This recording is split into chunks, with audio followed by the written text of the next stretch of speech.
다음 내용은 제주도 캠핑 중에 사망한 여성에 대해서 하정 평론 결론이 익사로 마무리 짓는 것 같아요. 네, 국가수에서 2차 부검 결과가 나왔는데 네. 인터넷에서 뭐 여러 가지 의혹, 뭐 여러 가지 소문, 뭐 그런 것들이 있었는데 그 범죄에 당했던 흔적은 나타나지 않는다. 뭐 결박에 대한 흔적이라든가 목을 졸린 흔적이라든가 성범죄를 당한 흔적이라든가 이런 것들이 없다. 예. 그냥 단순 익사로 보이고 폐의 상태가 전형적인 익사자의 상태고 그리고 이제 이 사망한 다음에 물에 들어갔으면 폐에서 플랑크톤이 검출되지 않았을 수도 있는데 살아있는 상태에서 물에 들어가서 익사를 한 사람은 플랑크톤이 폐에서 나온다. 그렇죠. 근데 이번에 2차 부검을 하니까 예. 플랑크톤이 나왔기 때문에 범죄 피해라기보다는 단순 익사자로 보인다. 예. 그렇게 좀 소견이 나왔고 더 자세한 부검 소견서는 조금 이따 나온다고 하는데 일단 나와야 될 것이 위에 있는 음식의 소화 정도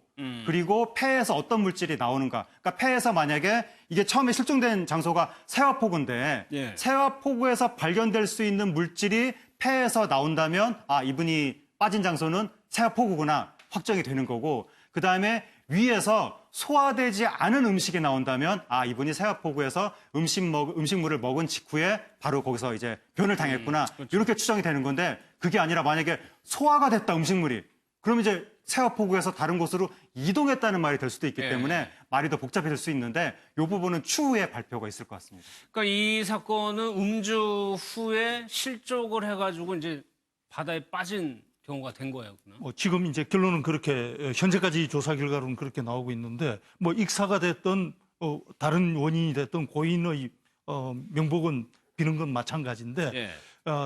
관광도시인 제주시의 입장에서 보면은 그동안 저 사건이 확정되기까지 얼마나 많은 괴담들이 나돌았습니까? 그리고 실제로 사실은 제주에 흉악범죄가 있었던 것도 사실이고 그래서 관광도시의 이미지에 많은 나쁜 그 타격을 주고 있었는데 일단 그 익사로 결론이 난다면은 그동안 나돌았던 괴담에 대한 어떤 그 오해는 씻을 수 있게 된 것은 뭐 그나마 다행이라고 할 수 있겠죠. 예.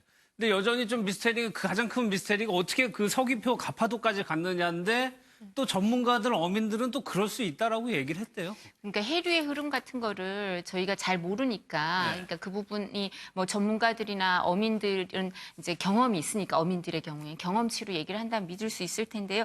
지금 논설위원님 말씀하신 것처럼 사실은 이제 도시 괴담처럼 이 관광 도시에 괴담이 계속 떠돌고 있다면 이 전체적인 그 경쟁력이 저하되고 또 사람들이 불안해할 수밖에 없는 거거든요. 그렇죠. 치안에 네. 대해서. 그렇다면 1차 이제 그 부검 결과가 나와서 타살은 아닌 것 같다. 이렇게 결론이 나아졌으니까 2차 이제 부검 결과가 나오면 좀 더 자세한 상황이 알 수 있겠죠. 어디에서 실족을 했는지, 뭐 어디에서 실족이라기보다 어디에서 익사 상황이 벌어졌는지가 네. 좀 나올 텐데요. 이제 그런 부분을 좀 더 명확히 하고 오히려 이런 사건은 그냥 사실관계를 그대로 알리는 게 오히려 괴담을 잠재울 수 있거나 신뢰를 받을 수 있는 거지 이 사소한 거라도 좀 애매한 걸 좀 숨기거나 하는 경우에는 오히려 더 호미로 막을 거 가래로 막을 수 있기 때문에 그런 부분을 그냥 이렇게 도민들 그러니까 사람들한테 시민들한테 솔직히 이렇게 전달할 수 있는 부분은 다 전달하는 그러니까 피해자의 인권이나 뭐 이런 부분하고 관련이 없으면 모든 부분을 그대로 전달하는 게 도움이 될 것 같습니다. 그러네요.